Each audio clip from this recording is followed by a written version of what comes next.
Super ഡിഷായ kofta malai kofta chicken ready ആയിട്ടുണ്ട്.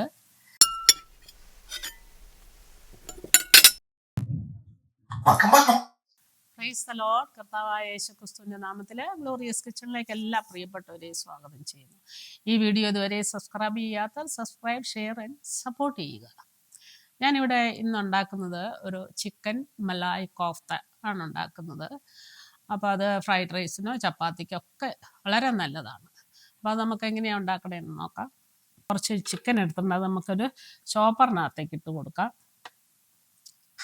Chicken breast വേണമെങ്കിൽ അങ്ങനെ അതെടുക്കാം. ഞാനിവിടെ സാധാരണ ഈ ചിക്കൻ തൈയാണ് വാങ്ങിച്ച് വെക്കാറുള്ളത്. അപ്പോൾ അതാകുമ്പോൾ ഒന്നോടെ ഒരു സോഫ്റ്റ് ആണല്ലോ എന്നോർത്ത് സാധാരണ ഇതാ ചെയ്യുന്നത്. അപ്പോൾ ഇതൊന്നും അതിൻ്റെ കൂടെ നമുക്ക് അത്യാവശ്യമുള്ള ഇൻഗ്രീഡിയൻസ്, ഇത് ഗരം മസാല, ജീരകപ്പൊടി, പെപ്പർ പൗഡർ, ഇത് വൈറ്റ് പെപ്പറാണ് എടുത്തിരിക്കുന്നത്, ഇല്ലെങ്കിൽ ബ്ലാക്ക് എടുത്താൽ മതി, ഉപ്പ്, ചതച്ച മുളക്, അല്പം ബട്ടർ, അതെല്ലാം കൂടെ ഇട്ട് കൊടുക്കാം. ആ കൂടെ തന്നെ ഒരു അല്പം ക്രീം, ഒരു ടേബിൾ സ്പൂണോളം ക്രീമാണിത്, അത് ഇട്ട് കൊടുത്തിട്ട് പിന്നെ ഒരു അല്പം സവാള, ഒരു ചെറിയ ഒരു ഉള്ളിയുടെ പകുതി എടുത്തിട്ടുണ്ട്, അത്, പച്ചമുളക്, പിന്നെ അല്പം മല്ലിയില ഞാനിവിടെ ഉപയോഗിക്കുന്നുണ്ട്, പാഴ്സലിയാണ് ഞാനിവിടെ ഇടുന്നത്. അപ്പോൾ ഇത്രയും ഇട്ട് കൊടുത്തിട്ട് നമുക്ക് നന്നായിട്ടൊന്ന് ചോപ്പ് ചെയ്തെടുക്കാം. പിന്നെ 2 ബ്രെഡ് ക്രംസ് ഉണ്ട്, അതും കൂടെ കൂടെ ഒന്നും കൂടെ ഉള്ളിക്കറി ഇട്ട് കൊടുക്കാം. 2 ബ്രെഡ്, അപ്പോൾ അതും കൂടെ ഒന്നും ഇട്ടിട്ട്, എന്നുവെച്ചാൽ നമ്മൾ കോഫ്ത ഉണ്ടാക്കുമ്പോഴത് പൊട്ടിപ്പോകാണ്ടിരിക്കാനൊക്കെ ആയിട്ടാണ് ഇത് ബ്രെഡും കൂടെ ഇടുന്നത്. അപ്പോൾ ഇതെല്ലാം കൂടെ നമുക്കൊന്ന് ചോപ്പ് ചെയ്തെടുക്കാം.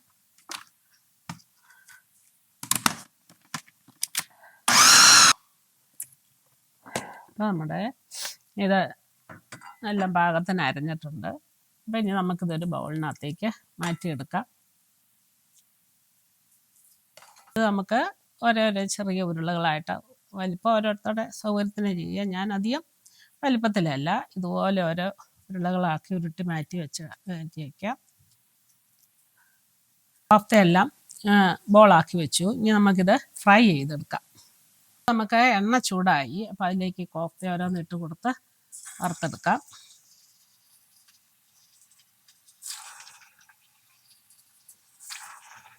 ഇങ്ങനെ ഒന്ന് ഇതായി കഴിയുമ്പോൾ പതിയെ ഇങ്ങനെ ഒരു കോല് കൊണ്ടൊന്ന് ഇളക്കി കൊടുത്ത് എല്ലാം ഒരു ലൈറ്റ് ബ്രൗൺ ആവണം വരും. അപ്പോൾ ഒരു മീഡിയം ഫ്ലെയിമിൽ കിടക്കണം, അപ്പോൾ ചിക്കനൊക്കെ നല്ലപോലെ വെന്ത് വരും. അപ്പോൾ ആ സമയം തന്നെ ഞാൻ മറ്റൊരു പാൻ ഇവിടെ അടുത്ത് വെച്ചിട്ടുണ്ട്. അപ്പോൾ അതിലേക്ക് അല്പം എണ്ണ ഒഴിച്ച് കൊടുത്തിട്ട്, അല്പം എണ്ണ ഒഴിച്ച് കൊടുക്കാം. അതിനകത്തേക്ക് അല്പം ഉള്ളി, സവാളയുണ്ട്, കാഷ്യൂ നട്ടുണ്ട്. ഇത് ഇവിടെ ഞാൻ നുറുക്കി വെച്ചേക്കണതാണ്. ഒരു 10-12 കാഷ്യൂ കാണും. വെളുത്തുള്ളി, ഇഞ്ചി ഒന്ന് അരിഞ്ഞിട്ടും കൂടെ കൊടുക്കാം. അതൊന്നും ചൂടാക്കി എടുക്കാം, ഒന്ന് വഴറ്റിയെടുക്കണം. ഇഞ്ചി ഒന്നങ്ങ് അരിഞ്ഞിടാം. ഇത് നമുക്ക് അരപ്പിനായിട്ടുള്ളതാണ്.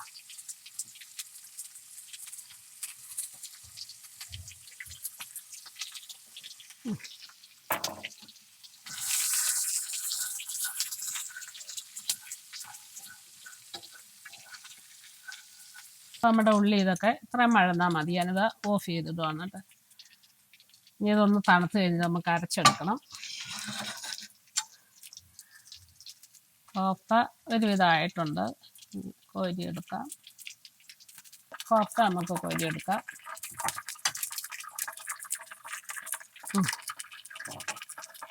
നമുക്ക് ബാക്കിയുള്ളതും കൂടെ ഇതുപോലെ വറുത്ത് കോരിയെടുക്കാം. കോഫ്ത മൂത്ത് വരട്ടെ, അതോടൊപ്പം തന്നെ ഉള്ളിയും തണുക്കട്ടെ അരയ്ക്കാനുള്ളത്. അപ്പോൾ അതിനോടിടയ്ക്ക് നമുക്ക് നമ്മുടെ ആത്മീയ ഭക്ഷണം എന്തെന്നും കൂടെ ഒന്ന് ചിന്തിക്കാം. ശേഷം 10:32 യേശു തമ്പുരാൻ ഇപ്രകാരം പറയുന്നു: മനുഷ്യരുടെ മുമ്പിൽ എന്നെ ഏറ്റു പറയുന്ന ഏവനെയും സ്വർഗസ്ഥനായ പിതാവിൻ്റെ മുമ്പിൽ ഞാനും ഏറ്റു പറയുന്നു. കർത്താവ് ഇത് 12 ശിഷ്യന്മാരെയും ജനങ്ങളുടെ ഇടയിലേക്ക് അയക്കുന്നതിന് മുമ്പ് അവരോട് കുറേ കാര്യങ്ങൾ പറഞ്ഞ കൂട്ടത്തിലുള്ള ഒരു കാര്യമാണിത്.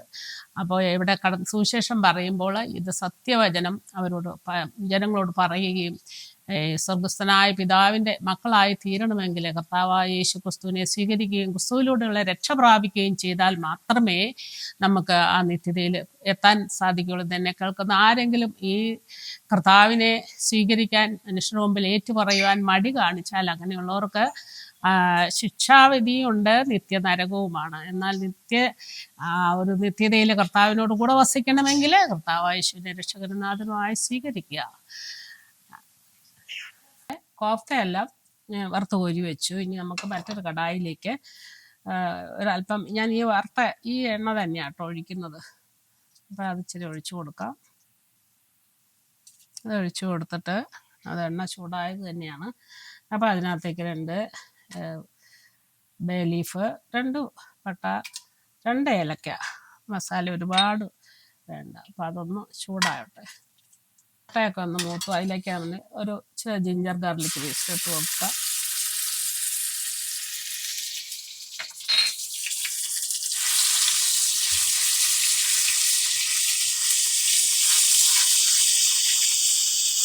ഗാർലിക്കിൻ്റെ പച്ച മണമൊക്കെ ഒന്ന് മാറിക്കഴിയുമ്പോൾ നമ്മൾ അരച്ച് വെച്ചത് ഇതിലൊക്കെ നമ്മൾ അഴറ്റി വെച്ചില്ലേ, അത് അരച്ച് വെച്ചു, അതിട്ട് കൊടുക്കാം.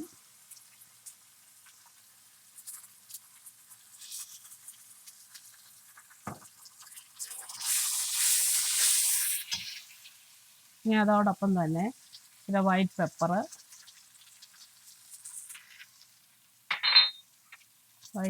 ഇത് ഗരം മസാല, ഇത് കസൂർ മേത്തി. അതോടൊപ്പം തന്നെ നമുക്ക് ഒരല്പം ഫ്രഷ് ക്രീം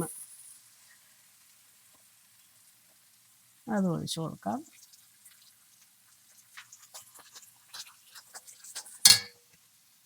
ആ കൂടെ അല്പം അധികം പുളിയില്ലാത്ത തൈര്.